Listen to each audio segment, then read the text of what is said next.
So double check that you're subscribed and let's get it. But first, how does this whole thing even work? Print on Demand allows you to sell blank white label products, which are products like posters, mugs, or t-shirts with your unique design on them. These designs can be handmade or generated using AI. Once the artwork is uploaded to the product, you can post it for sale online. The thing is, you're not actually creating a real product just yet, just an image of what the product will look like when the customer orders. The key is that after someone buys your product, the order is fulfilled automatically and you only pay to get that product printed and shipped to the customer after someone has already bought it from you. That's the on-demand part, and it takes almost all the financial risk out of the business. That way you don't have to buy and keep any inventory on hand since you're not fulfilling these orders yourself, and you can run the business entirely from your laptop, making it mostly passive and allowing you to scale it when you have time and keep earning income while you sleep, work your day job, or travel the world. There are 4 pieces that you need to start this business: a product, a targeted design for that product, a digital storefront to sell it on, and good marketing so that customers actually buy it. Now, before we get into the weeds here, there's a lot of important things that I'm going to say that you don't want to miss. So I would suggest saving this video for later so you can come back and rewatch portions that you need if you feel like you're missing anything. There's also going to be timestamps throughout this video and free resources linked in the description, so hopefully this video is enough to get you started. Component number 1 is picking a winning product. This can be the easiest step, but at the same time, you don't want to get it wrong because it could ruin your business before you even get started.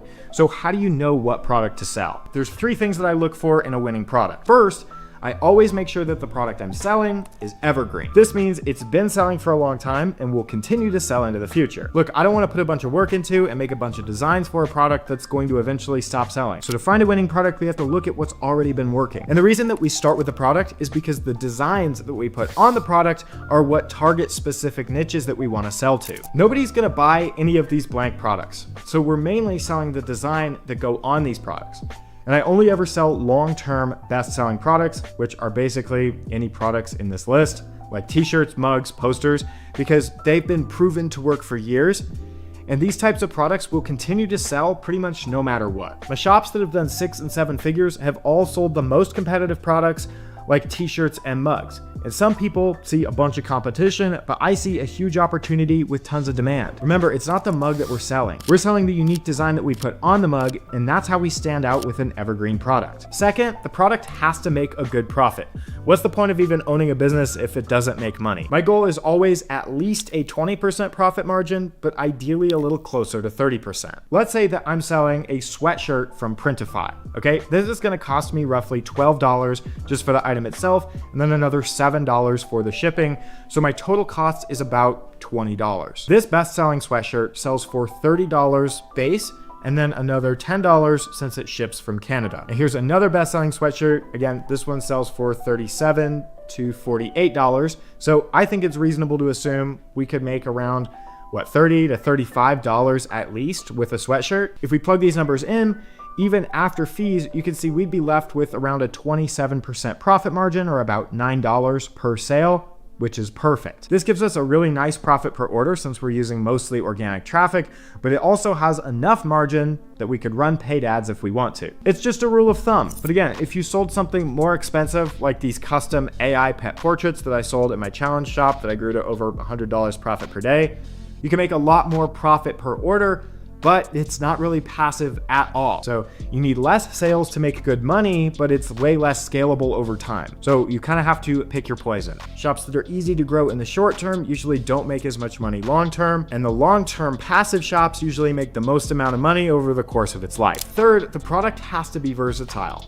An evergreen product with a high profit margin only needs one thing to sell, and that's targeted designs. The design is what the customer is buying, and it's the actual niche that our product is in. A versatile product simply means it could have designs from all kinds of niches on it, like doctors, teachers, UFOs, martial arts, coding, and really anything you can make designs for can become the niche. So these could be custom designs where you have to modify the design for each sale, and you usually make a little bit more profit per order this way.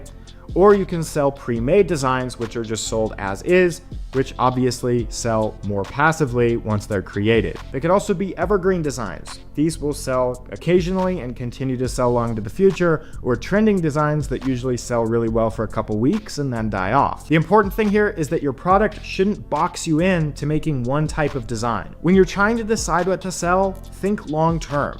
All the top 7 and 8 figure Etsy shops have hundreds, if not thousands, of listings posted for sale in their shops. To get to that level of success, if you have to post a few hundred or a few thousand product listings for sale, then which type of product would you want to make designs for? Picking a product that you're excited to sell makes it a lot easier to make designs and stay consistent. The goal is to pick a product that can be evergreen, that makes a good profit, that can target as many niches as possible with different designs so that we can post lots of listings in our shop. But even with the best product, you're not going to get very far without great designs.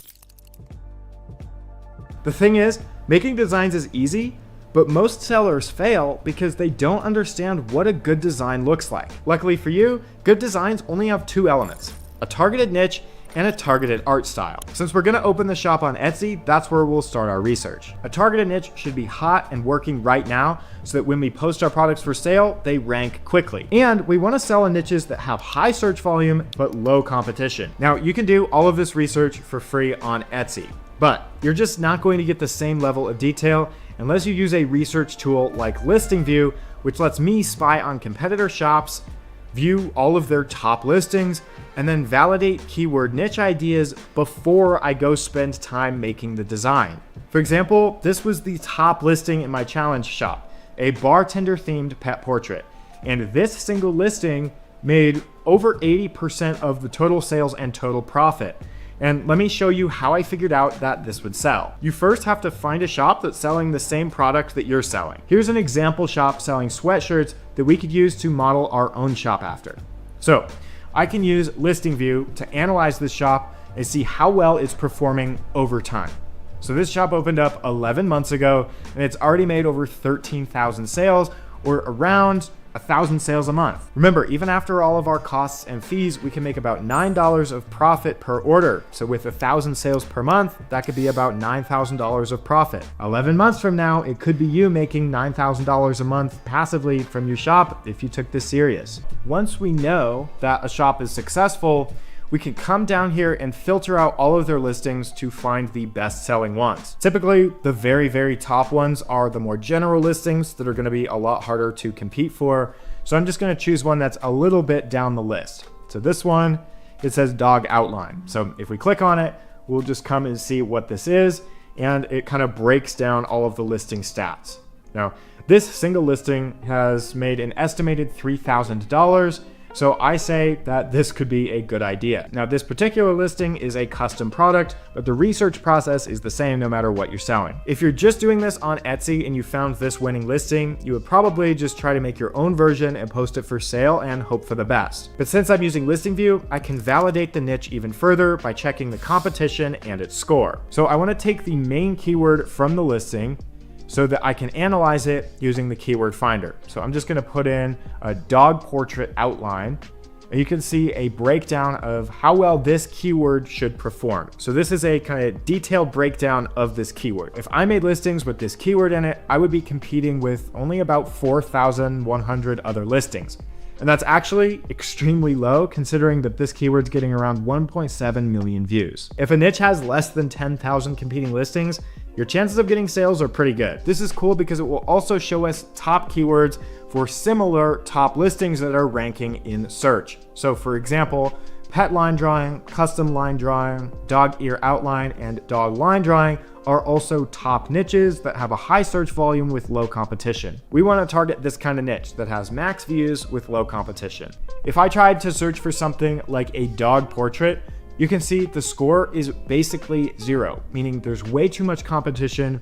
Don't even try it. That's why I found out when I searched for a bartender pet portrait that even though there aren't a ton of views, you can see there's hardly any competition ranking for that specific keyword. This type of super specific niche is where all the money is made. I could take the idea for a bartender themed pet portrait and switch out bartender for any other profession and come up with hundreds of listing ideas. Or for my sweatshirt, I could take the dog portrait outline and I could make it a corgi portrait outline or any other specific dog breed and have hundreds of targeted designs. This is